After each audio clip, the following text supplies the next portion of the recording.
एक समय की बात है। मगध राज्य में एक युवक रहता था जो धन संपत्ति से भरपूर था, परंतु उसके मन में वासनाओं की प्रबल आग जलती थी। उसे भोग विलास में ही जीवन का सार दिखाई देता था। वह दिन रात भौतिक सुखों की तलाश में लगा रहता, परंतु जितना अधिक वह इन सुखों को प्राप्त करता, उतना ही उसका मन अशांत और असंतुष्ट रहता। प्रिय मित्रों, आप सभी का एक बार फिर से हमारे एक और नए वीडियो पर स्वागत है। प्रिय मित्रों, नमस्कार। जय श्री राम। आपसे एक विनम्र निवेदन है, अगर आप हमारे इस चैनल पर नए हो तो वीडियो को लाइक करके चैनल को सब्सक्राइब करें और हमें सहयोग करने की कृपा करें। चलिए प्रिय मित्रों, वीडियो विलंब न करते हुए वीडियो का शुभ आरंभ करते हैं। एक दिन उसने सुना कि गौतम बुद्ध पास के एक वन में ठहरे हुए हैं और वहां लोगों को सत्य और शांति का मार्ग दिखा रहे हैं। उत्सुकतावश वह बुद्ध के पास पहुंचा और विनम्रता से बोला, भगवान, मैं जीवन में सब कुछ भोग चुका हूं, फिर भी मेरे मन को शांति नहीं मिलती। वासनाओं की आग मेरे भीतर जलती रहती है। मैं इससे मुक्त होना चाहता हूं। कृपा करके मुझे इसका उपाय बताइए।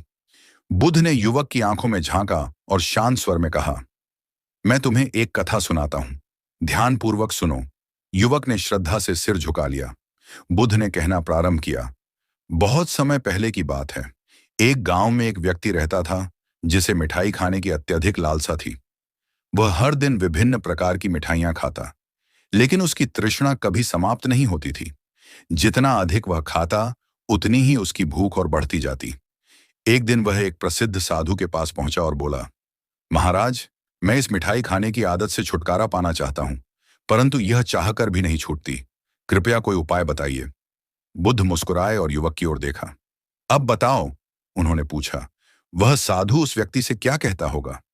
युवक ध्यान से सुन रहा था। उसके मन में जिज्ञासा और भी बढ़ गई थी। साधु ने उस व्यक्ति को ध्यान से देखा और शांत स्वर में कहा, क्या तुम सच में इस आदत से मुक्त होना चाहते हो? व्यक्ति ने जल्दी से सिर हिलाया। हाँ महाराज, मैं सच में इससे छुटकारा पाना चाहता हूं, परंतु जैसे ही मैं मिठाई खाना छोड़ने का संकल्प लेता हूं, वैसे ही मेरी तृष्णा और बढ़ जाती है। मेरा मन बार बार मिठाइयों की ओर भागता है। कृपया कोई उपाय बताइए। साधु मुस्कुराए और बोले, अच्छा, तो ऐसा करो, अगले 7 दिनों तक जो भी तुम्हें सबसे प्रिय मिठाई लगे उसे प्रतिदिन भरपेट खाओ। लेकिन ध्यान रखना, जब भी मिठाई खाओ, पूरी चेतना से खाओ। हर कौर को धीरे धीरे चबाओ, उसके स्वाद, मिठास और गंध को पूरी तरह अनुभव करो। और सबसे महत्वपूर्ण बात, हर बार मिठाई खाते समय स्वयं से यह पूछना कि क्या यह मिठाई तुम्हारी तृष्णा को समाप्त कर रही है या और बढ़ा रही है। व्यक्ति को यह उपाय सरल लगा। उसने साधु को प्रणाम किया और प्रसन्नता पूर्वक घर लौट आया। अगले दिन से ही उसने साधु के बताए अनुसार करना शुरू किया। वह रोज अपनी पसंदीदा मिठाई लेता, उसे ध्यानपूर्वक खाता, हर ग्रास को महसूस करता और स्वयं से प्रश्न करता, क्या यह मिठाई मेरी तृष्णा को समाप्त कर रही है? पहले दिन तो उसे बहुत आनंद आया। दूसरे दिन भी उसने खूब मिठाई खाई, लेकिन तीसरे दिन जब उसने मिठाई की ओर देखा तो उसे उतनी खुशी नहीं हुई जितनी पहले होती थी। चौथे दिन उसे मिठाई खाते समय मन में एक अजीब सी बेचैनी महसूस हुई। पांचवें दिन मिठाई का स्वाद पहले जैसा आनंददायक नहीं लगा। छठे दिन उसने मिठाई को देखते ही नाक भौं सिकोड़ी और सातवें दिन तो जैसे ही उसने मिठाई को मुंह में रखा, उसे उल्टी जैसा महसूस हुआ। अब वह व्यक्ति घबराया। वह दौड़ता हुआ साधु के पास पहुंचा और बोला, महाराज, यह क्या हो गया? पहले जो मिठाई मुझे संसार की सबसे प्यारी चीज लगती थी, अब वही मुझे विष के समान प्रतीत हो रही है। साधु मंद मुस्कुराए और बोले, यही तो मैंने तुम्हें सिखाने का प्रयास किया। बुद्ध ने अपनी कथा समाप्त कर दी और युवक की ओर देखा, जो अब तक पूरी तरह से कथा में डूब चुका था। अब तुम ही सोचो, बुद्ध बोले, उस व्यक्ति के साथ क्या हुआ और उससे तुम्हें क्या समझ में आता है? युवक कुछ देर तक चुपचाप बैठा रहा। उसके भीतर कुछ हलचल सी होने लगी थी। वह जानना चाहता था कि आगे क्या हुआ। युवक गहरी सोच में डूबा था। उसने धीरे से कहा, महाराज, उस व्यक्ति ने मिठाई को छोड़ने का कोई प्रयास नहीं किया, फिर भी उसका मन उससे विमुख हो गया। यह कैसे संभव हुआ? बुद्ध मुस्कुराए और बोले, यह संभव हुआ उसकी चेतना के कारण। जब उसने मिठाई का सेवन अचेतन रूप से किया, तब वह मिठाई के पीछे भागता रहा। लेकिन जब उसने प्रत्येक कौर को पूरी तरह से अनुभव किया, तो उसने मिठाई और अपनी तृष्णा के बीच के संबंध को समझ लिया। उसे यह एहसास हुआ कि मिठाई खाने की उसकी लालसा कोई वास्तविक आवश्यकता नहीं थी, बल्कि केवल एक आदत थी जो उसे और अधिक खाने के लिए मजबूर करती थी। युवक यह सुनकर चकित था। उसने बुद्ध की ओर देखा और बोला, तो क्या यही सिद्धांत मेरी वासनाओं पर भी लागू होता है? बुद्ध ने सहमति में सिर हिलाया। मन की इच्छाएं और तृष्णाएं भी इसी प्रकार काम करती हैं। जब तक तुम उन्हें अंधे होकर पूरा करने में लगे रहते हो, वे और प्रबल होती जाती हैं। लेकिन जब तुम पूरी जागरूकता के साथ उन्हें देखना शुरू करते हो, तो तुम स्वयं अनुभव करते हो कि वे वास्तव में उतनी आवश्यक नहीं हैं जितना तुमने सोचा था। युवक ने बुद्ध की बात को मन में दोहराया, लेकिन उसकी बेचैनी अभी भी कम नहीं हुई थी। उसने फिर प्रश्न किया, भगवान, यह तो समझ आया कि तृष्णा को देखा जाए, परंतु जब वासना प्रबल हो जाती है, तब मन पर नियंत्रण रखना बहुत कठिन होता है। तब क्या करना चाहिए? बुद्ध कुछ क्षण शांत रहे, फिर बोले, चलो मैं तुम्हें एक और कथा सुनाता हूं। युवक पूरी तरह से ध्यानमग्न हो गया। बुद्ध ने कहना आरंभ किया, बहुत समय पहले की बात है। एक साधु नदी के किनारे तपस्या करता था। वह बहुत ही शांत, संयमी और ध्यानस्थ जीवन व्यतीत करता था। लोग उसकी साधना से बहुत प्रभावित थे। लेकिन एक दिन बुद्ध इतना कहकर रुके और युवक की आंखों में झांका। अब बताओ, अगर एक साधु अपने संयम में लीन हो और अचानक उसकी तृष्णा प्रबल हो जाए, तो वह क्या करेगा? युवक को यह प्रश्न कठिन लगा। वह सोचने लगा कि आगे क्या हुआ होगा। बुद्ध ने युवक की आंखों में झांका। युवक कुछ क्षण चुप रहा, फिर बोला, भगवान, अगर वह साधु संयमी था, तो उसकी तृष्णा प्रबल कैसे हो सकती है? बुद्ध मुस्कुराए, यही तो मन का स्वभाव है। बाहरी संयम केवल एक दिखावा हो सकता है, परंतु भीतर की तृष्णाएं तब तक जीवित रहती हैं जब तक उनका वास्तविक रूप समझ में ना आ जाए। सुनो, उस साधु की कहानी आगे कैसे बढ़ी। वह साधु वर्षों से एकांत में रहकर साधना कर रहा था। दिन रात ध्यान करता, कम बोलता, कम खाता और पूरी तरह से अपने इंद्रियों पर नियंत्रण रखने का प्रयास करता। गांव के लोग उसकी सादगी और तपस्या से प्रभावित थे और उसे श्रद्धा से देखते थे। लेकिन एक दिन जब वह गंगा नदी के किनारे ध्यान कर रहा था, तभी एक सुंदर युवती वहां स्नान करने आई। वह अपनी सहेलियों के साथ हंसती, मुस्कुराती और पानी में अटखेलियां कर रही थी। साधु ने वर्षों तक अपने मन को शांत बनाए रखा था, लेकिन उस दिन उसकी आंखें कुछ देर के लिए वहीं ठहर गईं। उसने तुरंत अपनी दृष्टि फेर ली, मन को संयमित किया और गहरी सांस ली।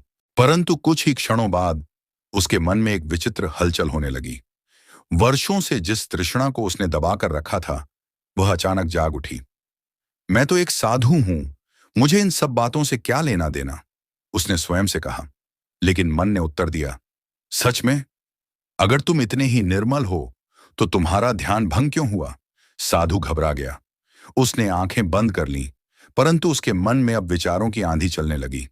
वह नदी के किनारे से उठा और अपने आश्रम लौट आया, लेकिन बेचैनी कम नहीं हुई। वह जितना उस युवती के बारे में सोचना बंद करने की कोशिश करता, उतना ही उसका मन उसी ओर भागता। अगले दिन वह फिर नदी किनारे गया।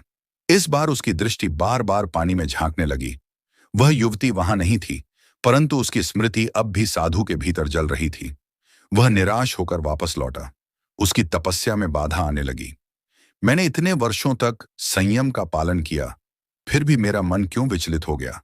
उसने स्वयं से प्रश्न किया। अचानक उसे अपने गुरु की दी हुई एक सीख याद आई। मन को जबरन दबाने से वह और अधिक विद्रोही हो जाता है। उसे पूरी तरह देखने और समझने का प्रयास करो। यह सोचकर उसने एक निर्णय लिया। उसने मन ही मन कहा, अगर मेरा मन इस स्मृति से भाग नहीं सकता, तो मैं इसे पूरी तरह से देखूंगा, इसका सामना करूंगा। बुद्ध यहां तक कहकर रुके और युवक की ओर देखा। युवक पूरी तरह कहानी में खो चुका था। उसने उत्सुकता से पूछा, भगवान, फिर क्या हुआ? साधु ने अपने मन का सामना कैसे किया? बुद्ध मुस्कुराए, यही तो असली परीक्षा थी। बताओ, अगर तुम उस साधु की जगह होते तो क्या करते? युवक सोच में पड़ गया। उसके भीतर भी जैसे कोई हलचल होने लगी थी। उसने कोई उत्तर नहीं दिया, परंतु उसकी आंखों में गहरी जिज्ञासा थी। वह जानना चाहता था कि आगे क्या हुआ। युवक कुछ क्षण चुप रहा, फिर धीरे से बोला, भगवान, मैं नहीं जानता कि उस साधु ने क्या किया होगा, लेकिन यदि वह मेरे जैसा होता तो शायद वह अपने विचारों से और अधिक उलझ जाता। बुद्ध मुस्कुराए, तो अब सुनो, उस साधु के साथ आगे क्या हुआ? साधु ने मन ही मन निश्चय किया कि वह अपने भीतर उठ रहे विचारों से भागेगा नहीं, बल्कि उन्हें पूरी तरह समझेगा। उसने नदी किनारे एक चटाई बिछाई और वहीं बैठ गया। उसने अपनी आंखें बंद की और स्वयं से कहा, चलो, देखता हूं कि यह तृष्णा मुझे कहां ले जाती है। जैसे ही उसने ध्यान लगाया, उसके भीतर स्मृतियों की एक श्रृंखला चल पड़ी। उसने उस युवती का चेहरा देखा, उसकी हंसी सुनी, उसकी चंचलता को अनुभव किया। परंतु इस बार वह इस विचार से न भागा, न उसे दबाया। उसने उसे एक साक्षी भाव से देखा, जैसे कोई बहती नदी को देखता है। कुछ ही क्षणों बाद साधु ने महसूस किया कि उसकी तृष्णा केवल उस युवती के प्रति नहीं थी। वह तो मात्र एक माध्यम थी। असली तृष्णा उस सुख के पीछे थी जो वह अपने मन में कल्पना कर रहा था। उसकी पीड़ा यह नहीं थी कि वह उस युवती से दूर था, बल्कि यह थी कि उसने वर्षों तक अपने भीतर की इच्छाओं को अनदेखा किया, उन्हें समझने की कोशिश ही नहीं की। अब साधु ने और गहराई में जाना शुरू किया। उसने देखा कि जब वह छोटा था, तब उसे अपनी मां की गोद में अपार सुख मिलता था। जब वह युवा हुआ, तो उसे अपने दोस्तों के साथ हंसी मजाक में आनंद मिलता था। अब जब वह एक साधु था, तो वह इस आनंद से वंचित हो गया था। क्या मैं वास्तव में इस युवती को चाहता हूं, या केवल उस आनंद को पाना चाहता हूं जिसे मैं वर्षों से खो चुका हूं? जैसे ही यह प्रश्न उठा, साधु को लगा जैसे किसी ने उसकी आंखों से पट्टी हटा दी हो। उसने गहरी सांस ली। उसका मन अब भी हलचल में था, परंतु इस बार वह घबराया नहीं। उसने पहली बार अपनी तृष्णा को एक दर्पण की भांति देखा, स्पष्ट, नग्न और सत्य के साथ। बुद्ध यहां तक कहकर रुके और युवक की ओर देखा। युवक की सांसें गहरी हो रही थीं। उसने कहा, भगवन, तो क्या यह साधु अब मुक्त हो गया? बुद्ध मुस्कुराए। मुक्ति इतनी सरल नहीं होती। अभी तो यह केवल प्रारंभ है। असली परीक्षा तब होती है जब मन की पुरानी आदतें पुनः लौटती हैं। सोचो, अगर साधु ने यह सब समझने के बाद भी फिर से उसी युवती को देख लिया, तो क्या होगा? युवक की आंखों में जिज्ञासा बढ़ गई। वह जानना चाहता था कि आगे क्या हुआ। युवक ने गहरी सांस ली। उसकी आंखों में उत्सुकता थी। वह जानना चाहता था कि यदि साधु दोबारा उस युवती को देख ले, तो क्या उसका मन फिर से विचलित होगा? बुद्ध उसकी जिज्ञासा को भांप गए और बोले, अच्छा, अब सुनो, उस साधु के साथ आगे क्या हुआ? साधु उस दिन गहरी आत्मचिंतन में था। उसने पहली बार अपनी तृष्णा को पूरी तरह से समझने का प्रयास किया था, लेकिन मन की आदतें इतनी जल्दी नहीं बदलती। अगले दिन जब वह ध्यान करने बैठा, तो फिर वही विचार लौट आए। उसे फिर से उस युवती का चेहरा याद आया। पहले से हल्की ही सही, परंतु तृष्णा की हल्की सी लहर फिर से उठी। इस बार वह डर गया। उसने सोचा, मैंने तो कल इस इच्छा को पूरी तरह देख लिया था, फिर भी यह वापस क्यों आ रही है? मन ने उत्तर दिया, क्योंकि यह वर्षों से तुम्हारे भीतर थी। केवल एक दिन की जागरूकता से यह समाप्त नहीं होगी। साधु समझ गया कि यह एक लंबी प्रक्रिया होगी, लेकिन उसने निश्चय किया कि वह इस तृष्णा से भागेगा नहीं। उसने हर दिन ध्यान में बैठकर अपनी भावनाओं को देखा। हर बार जब वह युवती की छवि मन में आती, तो वह उसे दबाने की बजाय पूरी तरह अनुभव करता। लेकिन अब वह उसके प्रति मोह से नहीं, बल्कि एक निरीक्षक की तरह उसे देखता। कुछ ही दिनों में उसने एक और सत्य देखा। वह युवती मात्र एक प्रतीक थी। असली तृष्णा आनंद की थी, जो बाहर से नहीं, बल्कि भीतर से आनी थी। लेकिन असली परीक्षा अभी बाकी थी। कुछ दिनों बाद वह साधु नदी किनारे ध्यान कर रहा था। संयोग से वही युवती फिर से वहां स्नान करने आई। वह पहले की ही तरह हंस रही थी, जल में अठखेलियां कर रही थी। साधु का मन कुछ क्षणों के लिए हिला, लेकिन इस बार उसने अपने भीतर कुछ अलग अनुभव किया। पहले जब उसने उस युवती को देखा था, तब उसके मन में लालसा थी, लेकिन अब जब वह उसे देख रहा था, तो केवल देख रहा था। वह उसकी सुंदरता को नकार नहीं रहा था, परंतु उसमें खो भी नहीं रहा था। उसने पहली बार अनुभव किया कि वास्तविक सुंदरता केवल बाहरी रूप में नहीं होती, बल्कि देखने के दृष्टिकोण में भी होती है। उसने आंखें बंद की और मन ही मन कहा, यह युवती न तो मेरी तृष्णा का कारण है, न ही इसका समाधान। असली जड़ तो मेरे भीतर ही थी। साधु मुस्कुराया। पहली बार उसके भीतर शांति का अनुभव हुआ। बुद्ध यहां तक कहकर रुके और युवक की ओर देखा। युवक के चेहरे पर एक अलग ही भाव था। वह कुछ कहने ही वाला था कि बुद्ध ने पूछा, अब बताओ, यदि इस साधु को कुछ समय बाद फिर से तृष्णा होने लगे, तो उसे क्या करना चाहिए? युवक सोच में पड़ गया। यह प्रश्न आसान नहीं था। वह जानना चाहता था कि आगे क्या हुआ। युवक गहरे सोच में पड़ गया। बुद्ध मुस्कुरा रहे थे। वह जानते थे कि युवक का मन अब साधु के स्थान पर स्वयं को देखने लगा था। कुछ देर बाद युवक ने धीरे से कहा, भगवान, यदि साधु को फिर से तृष्णा होने लगे तो क्या उसे फिर से वही प्रक्रिया दोहरानी चाहिए? बुद्ध ने सिर हिलाया। हाँ, परंतु इस बार उसे एक नई चुनौती का सामना करना होगा। युवक की जिज्ञासा और बढ़ गई। उसने उत्सुकता से पूछा, क्या चुनौती भगवान? बुद्ध ने कथा को आगे बढ़ाया। साधु ने उस दिन अपने भीतर शांति का अनुभव किया था। उसे लगा था कि उसने अपनी तृष्णा को समझ लिया है, लेकिन मन का स्वभाव बड़ा चंचल होता है। कुछ दिनों तक तो वह शांत रहा, परंतु फिर धीरे धीरे पुरानी आदतें वापस लौटने लगीं। अब तृष्णा उस युवती तक सीमित नहीं रही। साधु के मन में और भी भाव उत्पन्न होने लगे। पुरानी यादें, संसार के सुखों की कल्पनाएं, बचपन के आनंदमय पल। कभी कभी उसे लगता कि वह संन्यास छोड़कर एक साधारण जीवन जी ले, जहां कोई नियम न हो, कोई संयम न हो। एक रात जब वह अपने आश्रम में ध्यान कर रहा था, तब मन ने उससे पूछा, क्या तुम वास्तव में मुक्त हो गए हो? यदि हां, तो क्यों बार बार ये विचार तुम्हें परेशान कर रहे हैं? साधु असमंजस में पड़ गया। उसे लगा कि उसकी साधना व्यर्थ हो रही है। उसने सोचा, क्या मैं कभी भी पूर्ण रूप से मुक्त हो पाऊंगा? तभी अचानक उसे अपने गुरु की दी हुई एक और सीख याद आई। मन को समझना एक यात्रा है, कोई मंजिल नहीं। जैसे नदी बहती रहती है, वैसे ही विचार भी बहते रहेंगे। परंतु जब तुम समझ जाओगे कि तुम स्वयं वह नदी नहीं हो, तब तुम्हें कोई भी धारा बहा नहीं पाएगी। इस विचार के साथ साधु ने कुछ नया करने का निश्चय किया। इस बार उसने केवल ध्यान करने के बजाय अपने विचारों के स्रोत को खोजना शुरू किया। उसने हर विचार के पीछे छिपी भावना को देखा, कभी लालसा, कभी भय, कभी असुरक्षा। धीरे धीरे उसने महसूस किया कि हर भावना आती है, कुछ देर ठहरती है और फिर चली जाती है, लेकिन यदि वह उसमें बह जाता है तो वह और मजबूत हो जाती है। उसने एक दिन खुद से कहा, अगर तृष्णा आती है तो आए, अगर भय आता है तो आए, लेकिन मैं अब उन्हें भगाने का प्रयास नहीं करूंगा, मैं केवल देखूंगा। कुछ दिन बीत गए। अब साधु पहले की तरह विचलित नहीं होता था। वह हर भावना को एक बाहरी घटना की तरह देखने लगा था। लेकिन तभी उसकी यात्रा में एक नया मोड़ आया। एक दिन जब वह गांव में भिक्षा लेने गया तो उसे वही युवती दिखी। वह अब पहले से भी अधिक सुंदर लग रही थी, परंतु इस बार साधु के मन में कोई हलचल नहीं हुई। उसने पहली बार उसे वैसा ही देखा जैसा वह थी, बस एक और व्यक्ति जो संसार के प्रवाह में बह रहा था। बुद्ध यहां तक कहकर रुके और युवक की ओर देखा। युवक की आंखें चमक रही थीं। उसने धीरे से पूछा, भगवान, तो क्या साधु अब पूरी तरह मुक्त हो गया? बुद्ध मुस्कुराए, यात्रा अभी बाकी है। क्या हो यदि कोई और परीक्षा उसकी प्रतीक्षा कर रही हो? युवक चौंक गया। उसने उत्सुकता से पूछा, कौन सी परीक्षा भगवान?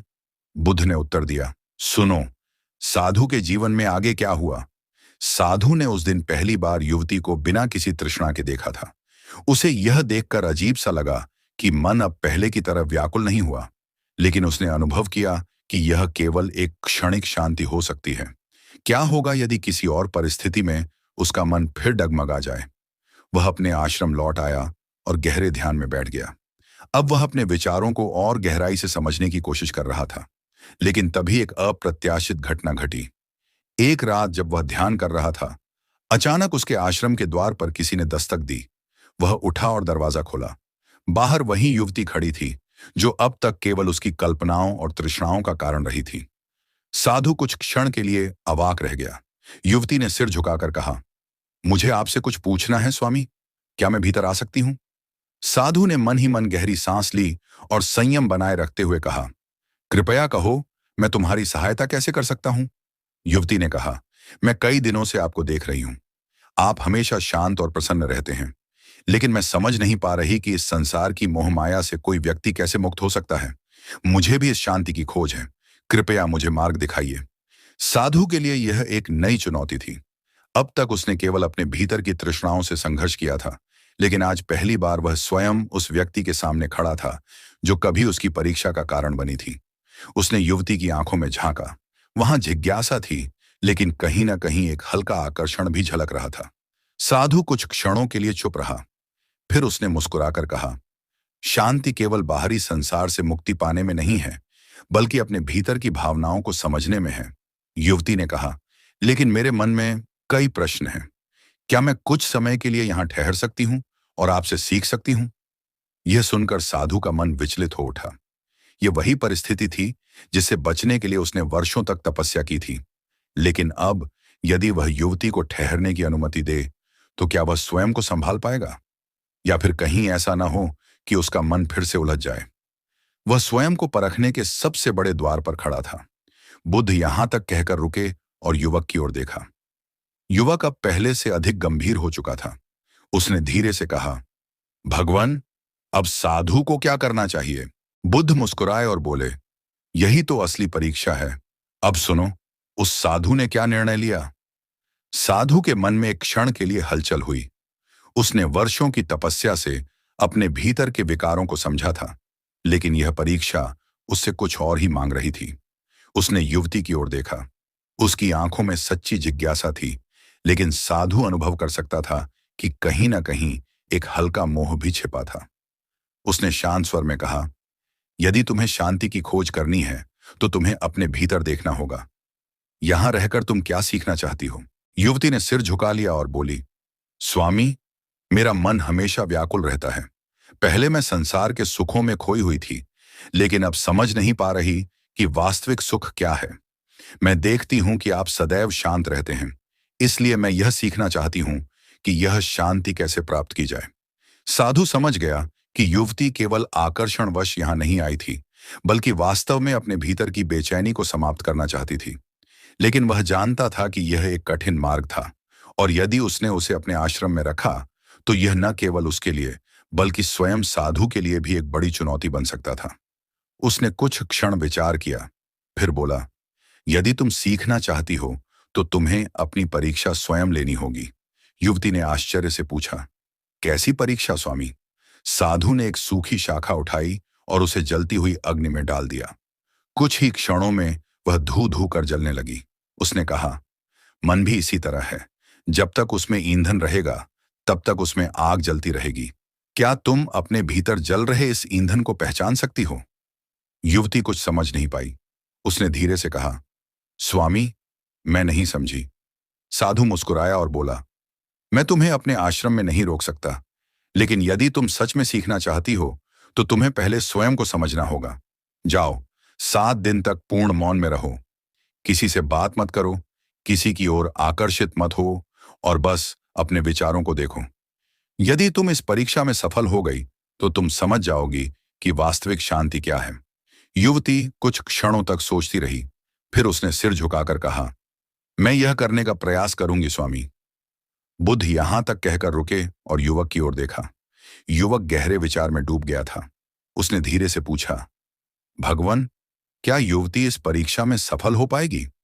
बुद्ध ने उत्तर दिया, यह तो समय ही बताएगा, लेकिन असली प्रश्न यह है कि क्या साधु स्वयं इस परीक्षा में सफल होगा?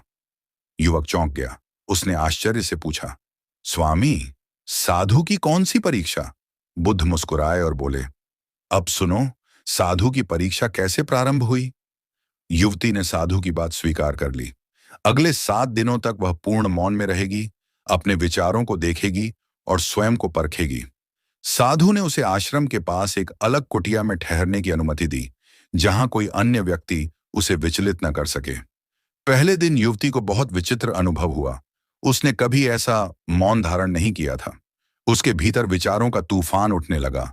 पुरानी यादें, जीवन के सुख दुख, और सबसे अधिक यह प्रश्न कि क्या मैं सच में शांति की खोज कर रही हूं, या यह केवल एक नया आकर्षण है। दूसरी ओर साधु भी विचलित था। उसने स्वयं को संयमित रखा था, लेकिन उसके मन में भी कई प्रश्न उठ रहे थे। तीसरे दिन साधु अपने ध्यान में बैठा था, जब अचानक उसके मन में एक नया विचार आया, क्योंकि वह यहां है, क्या मैं सच में निर्मोही बना रह सकता हूं? क्या मेरा मन कहीं गहराई में अब भी उसे लेकर कोई भावना रखता है? यह विचार उसे चौंका गया। उसने सोचा था कि वह तृष्णा से मुक्त हो गया है, लेकिन अब जब परीक्षा उसके समक्ष थी, तो क्या वह सच में पार हो सकेगा? उसने गहरी सांस ली और अपने भीतर झांकने का प्रयास किया। उसने महसूस किया कि अब उसकी तृष्णा पहले जैसी नहीं रही, लेकिन एक नया भाव उसमें जन्म ले रहा था, करुणा। वह अब युवती को उसी दृष्टि से नहीं देख रहा था जैसे पहले देखा करता था। पहले उसमें आकर्षण था, अब उसमें केवल एक शिक्षक का भाव था। इधर युवती के भीतर भी परिवर्तन हो रहा था। चौथे दिन वह ध्यान में बैठी थी जब अचानक उसने अनुभव किया कि उसके मन में अब तक जो अशांति थी वह केवल बाहरी दुनिया से नहीं थी। वह स्वयं अपने विचारों और इच्छाओं की जाल में उलझी हुई थी। उसने पहली बार समझा कि असली समस्या दूसरों में नहीं बल्कि स्वयं के भीतर होती है। अब उसके भीतर एक प्रश्न उठा, यदि मैं सच में मुक्त होना चाहती हूं तो क्या मैं इस संन्यास के मार्ग को अपना सकती हूं? यह विचार उसे विचलित कर गया।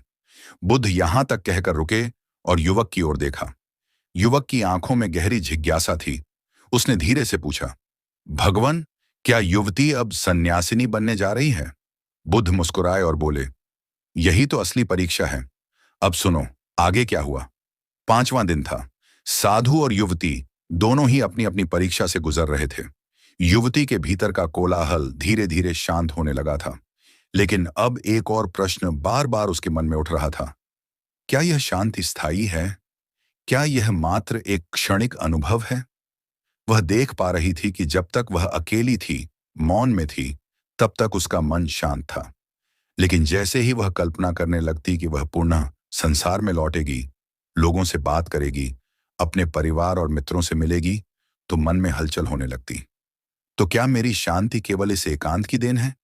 यदि मैं संसार में लौटूंगी तो क्या यह फिर से टूट जाएगी? यह विचार उसे भीतर तक हिला रहा था। उधर साधु भी गहरी साधना में लीन था, लेकिन उसके मन में एक और संघर्ष चल रहा था। वह अपने भीतर देख रहा था कि अब तृष्णा नहीं थी, परंतु एक अन्य भावना जन्म लेने लगी थी, स्नेह। युवती अब उसके लिए केवल एक साधारण महिला नहीं थी, वह उसकी एक साधिका बन गई थी, जिसकी यात्रा उसने स्वयं देखी थी। उसने देखा था कि कैसे वह बेचैनी से शांति की ओर बढ़ी थी, और अब उसके मन में यह प्रश्न उठा, क्या मेरा यह स्नेह भी एक नई तृष्णा बन सकता है? क्योंकि तृष्णा केवल वासना में नहीं होती, मोह भी तृष्णा का ही एक रूप है। साधु को लगा कि अब परीक्षा का असली क्षण आ चुका था। छठे दिन युवती के मन में एक नया विचार उठा, क्या मुझे सच में संन्यास लेना चाहिए? अब तक उसने संन्यास को केवल एक आदर्श के रूप में देखा था, एक पवित्र मार्ग जो संसार के दुखों से मुक्ति दिलाता है। लेकिन अब जब वह इस मार्ग के निकट आई थी तो उसे लग रहा था कि यह निर्णय इतना सरल नहीं है। संन्यास केवल वस्त्र बदलने का नाम नहीं है, यह तो भीतर की एक पूरी यात्रा है। क्या मैं इसके लिए तैयार हूं? अब उसका मन फिर से द्वंद्व में था। क्या संन्यास से ही शांति मिलेगी, या फिर शांति तो कहीं भी प्राप्त की जा सकती है? बुद्ध यहां तक कहकर रुके और युवक की ओर देखा। युवक अब और अधिक गंभीर हो चुका था। उसने धीरे से पूछा, भगवान, क्या युवती को संन्यास लेना चाहिए? बुद्ध मुस्कुराए और बोले, यही तो असली निर्णय है। अब सुनो, सातवें दिन क्या हुआ। सातवां दिन आया। युवती अभी भी मौन व्रत में थी, लेकिन उसके भीतर अब एक गहरा परिवर्तन हो चुका था। जब वह आश्रम में आई थी तब उसका मन अशांत था, भटक रहा था, लेकिन अब उसके भीतर एक अलग सी स्थिरता थी। फिर भी एक प्रश्न अब भी बाकी था, क्या मैं सच में इस मार्ग पर चलने के लिए तैयार हूं? वह सुबह उठी और आश्रम के बाहर बैठकर सूर्य को उगते हुए देखने लगी। शीतल हवा के स्पर्श ने उसे भीतर तक शांति का अनुभव कराया। लेकिन तभी उसके मन में एक और विचार आया, यदि मैं यहां रही तो क्या मैं भाग नहीं रही? उधर साधु भी अपने ध्यान में बैठा था।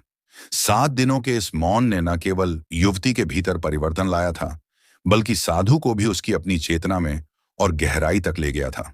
उसने अनुभव किया कि उसका मन अब पहले से अधिक शांत था, लेकिन युवती की उपस्थिति ने उसे अपने भीतर के सबसे गहरे बंधनों को देखने का अवसर दिया था। उसने अब तक तृष्णा को समझा था, उसे जीता भी था, लेकिन यह नया भाव, करुणा और स्नेह, क्या यह भी एक बंधन बन सकता था? यदि वह युवती को रोकता, उसे अपने शिष्य के रूप में स्वीकार करता, तो क्या यह उसके लिए सही होता? क्या वह सच में निष्प्रह बना रह सकता था? 7वें दिन के अंत में युवती साधु के समक्ष आई। उसकी आंखों में अब पहले जैसी भटकन नहीं थी। वह कुछ कहने के लिए रुकी, लेकिन फिर स्वयं को रोक लिया। मौन अभी टूटा नहीं था, लेकिन उसने सिर झुकाकर साधु को प्रणाम किया। साधु ने उसे देखा। उसने महसूस किया कि युवती अब पहले जैसी नहीं रही थी। तभी युवती ने धीरे से कहा, स्वामी, मैंने अब अपना उत्तर पा लिया है। साधु ने शांत स्वर में कहा, और वह उत्तर क्या है? युवती ने साधु की ओर देखा। उसकी आंखों में अब कोई संशय नहीं था। उसने कहा, यह मैं आपको नहीं बता सकती, क्योंकि यह उत्तर केवल मेरा है। लेकिन मैं अब समझ चुकी हूं कि मैं किस दिशा में जाना चाहती हूं। साधु कुछ क्षणों तक चुप रहा, फिर मुस्कुराया। उसने सिर हिलाकर कहा, यदि तुमने उत्तर पा लिया है तो यही सबसे महत्वपूर्ण बात है। युवती ने प्रणाम किया और कहा, कल सुबह मैं यहां से चली जाऊंगी। बुद्ध यहां तक कहकर रुके और युवक की ओर देखा। युवक की आंखों में जिज्ञासा और विस्मय दोनों थे। उसने धीरे से पूछा, भगवान, फिर क्या हुआ? क्या युवती सच में चली गई?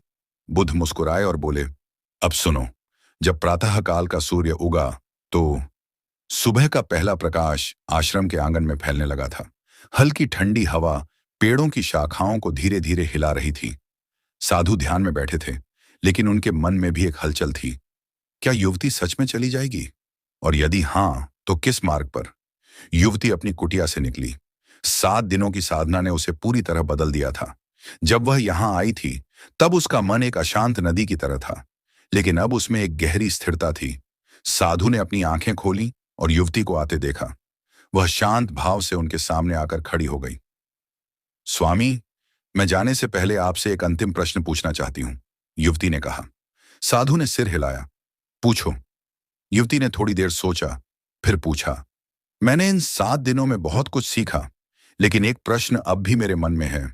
क्या संसार में रहकर भी मन की शांति प्राप्त की जा सकती है, या इसके लिए संन्यास ही आवश्यक है? साधु ने गहरी सांस ली। यह प्रश्न केवल युवती का नहीं था, यह उन सभी का प्रश्न था जो सत्य की खोज में थे। कुछ क्षणों की चुप्पी के बाद उन्होंने कहा, संन्यास केवल वस्त्र बदलने का नाम नहीं है, यह भीतर की अवस्था का नाम है।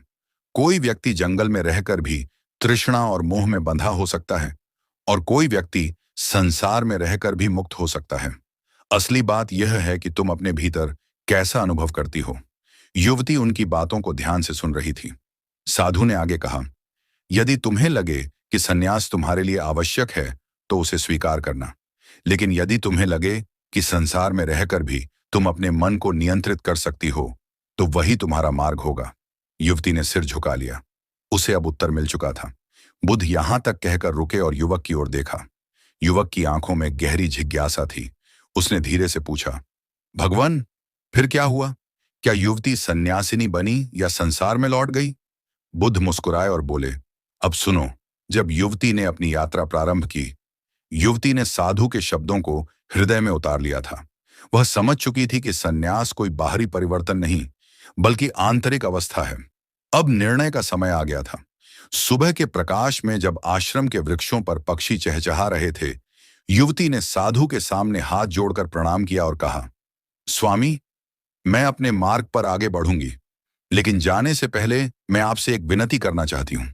साधु ने शांत स्वर में पूछा, क्या विनती है वत्स? युवती ने दृढ़ स्वर में कहा, मैं चाहती हूं कि जब भी मेरे मन में कोई संशय आए, मैं आपसे मार्गदर्शन प्राप्त कर सकूं, चाहे मैं कहीं भी रहूं। यदि कभी मेरा मन डगमगाए तो क्या मैं फिर से यहां आ सकती हूं? साधु मुस्कुराए। उन्होंने देखा कि युवती अब पहले जैसी नहीं रही। उसकी आंखों में एक नई चमक थी, निर्णय की स्पष्टता थी। द्वार सदा खुले रहेंगे, साधु ने कहा, लेकिन याद रखना, सच्चा मार्गदर्शन बाहर से नहीं, भीतर से आता है। यदि तुमने ध्यानपूर्वक सुना और समझा है, तो तुम जहां भी जाओगी, तुम्हें उत्तर वहीं मिलेगा। युवती ने सिर झुका लिया। वह समझ गई थी कि अब उसे अपनी यात्रा स्वयं ही करनी होगी। वह धीरे धीरे आश्रम से बाहर निकली। सूर्य की पहली किरणें उसके चेहरे पर पड़ रही थीं। हर कदम के साथ वह अपने भीतर के भय और भ्रम को पीछे छोड़ती जा रही थी। चलते चलते उसने सोचा, क्या सच में संसार में रहकर भी मन को वश में रखा जा सकता है? यही प्रश्न अब उसकी अगली यात्रा का कारण बनने वाला था। बुद्ध यहां तक कहकर रुके और युवक की ओर देखा। युवक की आंखों में गहरी उत्सुकता थी। उसने धीरे से पूछा, भगवान, फिर क्या हुआ? युवती कहां गई? क्या उसने संसार में रहकर अपने मन को साध लिया, या फिर किसी और मार्ग पर चली गई? बुद्ध मुस्कुराए और बोले, अब सुनो। जब युवती ने पहला कदम बढ़ाया तो उसके सामने 3 मार्ग थे। युवती आश्रम से बाहर निकली तो उसके सामने 3 मार्ग थे। पहला मार्ग सीधा नगर की ओर जाता था, जहां उसका पुराना जीवन उसकी प्रतीक्षा कर रहा था। परिचित चेहरे, परिवार, मित्र और वही पुरानी दुनिया जिसमें वह अब तक रही थी। दूसरा मार्ग एक घने वन की ओर जाता था, जहां साधु संत ध्यान और तपस्या में लीन रहते थे। वहां एकांत था, मौन था, और एक ऐसा वातावरण था जो मन को संसार से दूर ले जा सकता था। तीसरा मार्ग एक नदी के किनारे किनारे दूर अज्ञात दिशा में जाता था। यह मार्ग अनिश्चित था, लेकिन यही सबसे अधिक रहस्यमय था। युवती कुछ क्षण रुकी। उसके मन में विचारों का एक नया प्रवाह उमड़ पड़ा। क्या मैं सच में नगर लौटकर अपने पुराने जीवन में जी सकती हूँ? उसने सोचा। या क्या मुझे एकांत में जाकर पूरी तरह साधना में लीन हो जाना चाहिए? फिर उसका ध्यान तीसरे मार्ग की ओर गया। क्या एक और रास्ता भी हो सकता है? ऐसा मार्ग जो न तो पूर्णतः संसार का हो, न ही पूरी तरह संन्यास का। युवती के हृदय में एक नया साहस जन्म ले चुका था। वह एक गहरी सांस लेकर तीसरे मार्ग की ओर बढ़ चली। रास्ता अपरिचित था। चारों ओर ऊंचे वृक्ष थे। पक्षियों की आवाजें वातावरण को संगीतमय बना रही थीं। वह धीरे धीरे आगे बढ़ रही थी जब उसे मार्ग के किनारे एक वृद्ध व्यक्ति मिला। वृद्ध की आंखों में अपार शांति थी। वह एक बड़े पत्थर पर बैठे थे और नदी की धारा को एकटक देख रहे थे। युवती उनके पास रुकी और विनम्रता से प्रणाम किया। बाबा, क्या मैं आपसे कुछ पूछ सकती हूँ? वृद्ध ने उसकी ओर देखा और हल्की मुस्कान के साथ बोले, बेटी, प्रश्न वही होते हैं जो मन के भीतर पहले से मौजूद होते हैं। पूछने से पहले ही उत्तर तुम्हारे भीतर होता है। युवती चकित रह गई। तो क्या संसार में रहकर भी मन की शांति पाई जा सकती है? उसने सीधे सीधे पूछ लिया। वृद्ध ने नदी की ओर इशारा किया। देखो इस धारा को। क्या यह जल कहीं रुकता है? नहीं, यह निरंतर बहता है। क्या यह किसी से टकराकर रुक जाता है? नहीं, यह हर पत्थर को पार करके आगे बढ़ता है। क्या यह जंगल में शांत और नगर में अशांत हो जाता है? नहीं, इसकी प्रकृति वही रहती है। युवती ने ध्यान से नदी को देखा। उसकी लहरें एक लय में बह रही थीं, न अधिक शांत, न अधिक अशांत, बस बह रही थीं। वृद्ध बोले, जो व्यक्ति इस जल की तरह बहना सीख ले, वही संसार में रहकर भी मुक्त हो सकता है। युवती के मन में कुछ प्रकाश की तरह कौंधा। क्या यही वह उत्तर था जिसकी उसे तलाश थी? बुद्ध यहां तक कहकर रुके और युवक की ओर देखा। युवक अब और भी ध्यान से सुनने लगा था। उसने धीरे से पूछा, भगवान, फिर क्या हुआ? क्या युवती को उसका उत्तर मिल गया? बुद्ध मुस्कुराए और बोले, अब सुनो। जब युवती ने नदी की ओर ध्यान से देखा तो उसे कुछ और दिखाई दिया। नदी की ओर देखते हुए युवती को एक और दृश्य दिखाई दिया। नदी के किनारे एक छोटी नाव थी, जिसमें एक माँ और उसका पुत्र बैठे थे। नाविक धैर्यपूर्वक नाव खे रहा था और वह बच्चा बार बार पानी में हाथ डालकर खेल रहा था। कभी वह पानी को पकड़ने की कोशिश करता, कभी लहरों पर अपनी छाया देखता और हंस पड़ता। युवती ने ध्यान से देखा। माँ ने अपने पुत्र को प्यार से समझाया, बेटा, पानी को पकड़ा नहीं जा सकता, उसे बहने देना चाहिए। यदि तुम इसे पकड़ने की कोशिश करोगे तो यह तुम्हारी मुट्ठी से फिसल जाएगा, लेकिन यदि तुम इसे देखने, महसूस करने और उसके साथ बहने दोगे तो यह तुम्हें आनंद देगा। युवती ठिठक गई। उसे लगा जैसे माँ का यह वाक्य केवल बच्चे के लिए नहीं, बल्कि उसी के लिए कहा गया हो। वृद्ध व्यक्ति, जो अब तक शांत भाव से उसे देख रहे थे, मुस्कुराए और बोले, बेटी, यही जीवन का सत्य है। तुम यदि संसार को पकड़ने की कोशिश करोगी तो वह रेत की तरह तुम्हारी मुट्ठी से फिसलता जाएगा, लेकिन यदि तुम इसे स्वीकार करके इसके साथ बहना सीख लो तो तुम्हें कभी कोई बंधन नहीं बांध पाएगा। युवती स्तब्ध थी। उसे साधु की बात याद आई। संन्यास कोई बाहरी परिवर्तन नहीं, बल्कि आंतरिक अवस्था है। अब उसे समझ आ रहा था। वह जिस उत्तर की तलाश में थी, वह किसी ठोस रूप में नहीं था, बल्कि एक प्रवाह में था। कुछ देर तक युवती वहीं बैठी रही, नदी को देखती रही, अपने भीतर उमड़ते विचारों को महसूस करती रही। फिर उसने वृद्ध की ओर देखा और धीरे से पूछा, बाबा, तो क्या इसका अर्थ यह है कि हमें कुछ भी त्यागने की आवश्यकता नहीं? वृद्ध हंसे। उनकी हंसी गहरी थी, जैसे किसी ने किसी बच्चे की सरल जिज्ञासा पर प्रेम जताया हो।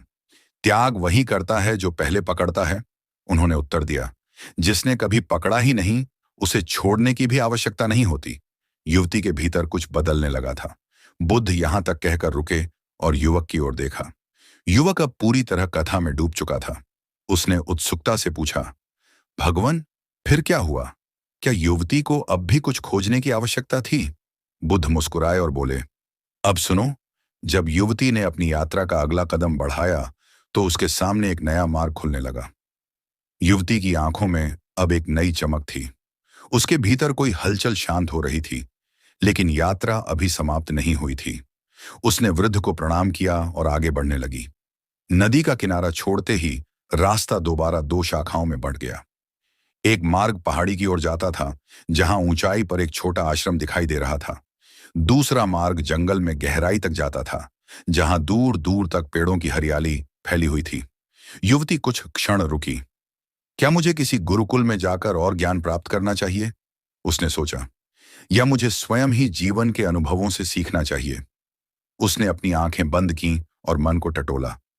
वह अब तक जितना भी सीखी थी, उसमें सबसे महत्वपूर्ण बात यही थी, उत्तर कहीं बाहर नहीं, भीतर ही होते हैं। अचानक उसे पास से किसी के रोने की आवाज सुनाई दी। उसने आंखें खोली और ध्यान से सुना। यह आवाज जंगल की ओर से आ रही थी। युवती बिना देर किए उस दिशा में बढ़ गई। कुछ दूर चलने के बाद उसने देखा कि एक युवा किसान पेड़ के नीचे बैठा रो रहा था। उसके पास ही कुछ खेत के औजार रखे थे और मिट्टी में कुछ बीज बिखरे पड़े थे। युवती ने धीरे से पूछा, भाई, तुम क्यों रो रहे हो? किसान ने सिर उठाया। उसकी आंखें लाल थीं, चेहरा उदासी से भरा था। बहन, मैंने महीनों तक मेहनत की, उसने कहा। यह खेत जोतने, मिट्टी तैयार करने और बीज बोने में मेरी सारी शक्ति लग गई, लेकिन बारिश नहीं हुई और मेरी सारी फसल बर्बाद हो गई। अब मेरे पास न तो कुछ खाने को है, न ही कोई उम्मीद बची है। युवती चुप रही। कुछ क्षणों बाद उसने नदी को याद किया, वृद्ध की बातों को याद किया और किसान के पास बैठ गई। भाई, क्या तुमने कभी नदी को ध्यान से देखा है, उसने पूछा। किसान ने आश्चर्य से उसकी ओर देखा। नदी? मेरा दुख उससे क्या संबंध रखता है? युवती ने मुस्कुराकर कहा। नदी कभी रुकती नहीं। कभी वह धीरे बहती है, कभी तेज। कभी उस पर बारिश होती है तो कभी वह सूखने लगती है, लेकिन वह अपना प्रवाह नहीं छोड़ती। तुमने मेहनत की, पर इस बार वर्षा नहीं हुई। क्या इसका मतलब यह है कि तुम आगे मेहनत करना छोड़ दोगे? किसान उसकी बातों को समझने की कोशिश करने लगा। युवती ने मिट्टी में पड़े बीजों को उठाया और कहा, तुम्हारी मेहनत व्यर्थ नहीं गई। यह मिट्टी तुम्हारा धैर्य देख रही है। जब बारिश आएगी, ये बीज फिर से अंकुरित होंगे। जीवन भी ऐसा ही होता है। कभी कठिन समय आता है, कभी अनुकूल, लेकिन यदि तुम मेहनत करना छोड़ दोगे तो जीवन का प्रवाह भी रुक जाएगा। किसान उसकी बातों में डूबने लगा। बुद्ध यहां तक कहकर रुके और युवक की ओर देखा। युवक की आंखों में अब भी सवाल थे। उसने धीरे से पूछा, भगवन, फिर क्या हुआ? क्या किसान को आशा मिली? बुद्ध मुस्कुराए और बोले, अब सुनो। जब किसान ने युवती की बात सुनी तो उसने कुछ सोचा और फिर किसान कुछ देर तक युवती की बातों में खोया रहा। उसके मन में पहली बार एक नई समझ जागी। उसने अपनी आंखों से आंसू पोंछे और मिट्टी को ध्यान से देखा। तो क्या मुझे फिर से प्रयास करना चाहिए, उसने पूछा। युवती ने मुस्कुराकर कहा, हाँ, लेकिन इस बार परिणाम पर नहीं, प्रयास पर ध्यान देना। किसान ने सिर हिलाया और बोला, मैं समझ गया। जीवन भी नदी की धारा जैसा है। हमें अपने कर्म करते रहना चाहिए, चाहे परिस्थितियां अनुकूल हों या प्रतिकूल। युवती संतोष से आगे बढ़ी। अब उसे अपने प्रश्नों के उत्तर मिलने लगे थे। जैसे जैसे वह अपनी यात्रा में आगे बढ़ी, वह समझ गई कि सच्चा ज्ञान न तो केवल पुस्तकों में है, न ही सिर्फ जंगलों में तपस्या में, बल्कि वह हमारे भीतर है। जब वह एक गांव के पास पहुंची तो उसे वहां वही वृद्ध संत फिर से मिले, जिनसे उसने पहले नदी के किनारे शिक्षा पाई थी। वृद्ध ने उसे देखते ही कहा, तो बेटी, क्या तुम्हें उत्तर मिला? युवती ने सिर झुका लिया और उत्तर दिया, हाँ बाबा, मैंने जाना कि जीवन में परिवर्तन स्वाभाविक है। हर दुख, हर कठिनाई, हर लालसा और हर इच्छा एक प्रवाह के समान है। यदि हम इसे पकड़ने की कोशिश करें तो दुखी होते हैं, यदि इसे बहने दें तो मुक्त हो जाते हैं। वृद्ध मुस्कुराए, और क्या तुमने मन की वासना को समझा? युवती कुछ क्षण रुकी और फिर बोली, हाँ बाबा, वासना केवल शारीरिक इच्छाएं नहीं, बल्कि किसी भी चीज को पाने की तीव्र ललक है। धन, प्रेम, शक्ति, सम्मान, ये वही पकड़ने की प्रवृत्ति है जो हमें दुख देती है। जब हम किसी चीज को अनिवार्य मानने लगते हैं और उसके बिना अधूरे महसूस करते हैं, तब वासना हमें जकड़ लेती है।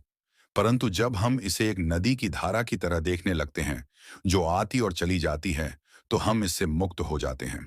वृद्ध ने प्रसन्नता से सिर हिलाया। यही बुद्ध की शिक्षा है। वासना को नकारना नहीं, बल्कि इसे समझकर इससे परे उठना ही असली मुक्ति है। यह कहानी हमें सिखाती है कि जीवन में सुख और दुख, सफलता और असफलता, मोह और वासना, सब कुछ अस्थायी है। मन की वासना हमें बंधनों में डालती है, क्योंकि हम किसी चीज को पाने की या किसी व्यक्ति को अपने अनुसार चलाने की लालसा रखते हैं। जब हम समझ जाते हैं कि यह लालसाएं क्षणिक हैं और उन्हें पकड़ना निरर्थक है, तभी हम सच्ची शांति पा सकते हैं। बुद्ध का मार्ग यही है, एन अटैचमेंट्स, न रिजेक्शंस, बस प्रवाह में जीना। युवती अब समझ चुकी थी कि सच्ची मुक्ति बाहरी दुनिया को छोड़ने में नहीं, बल्कि मन को मुक्त करने में है। और इसी ज्ञान के साथ उसने अपनी यात्रा जारी रखी। लेकिन अब वह न केवल एक यात्री थी, बल्कि एक जागृत आत्मा थी।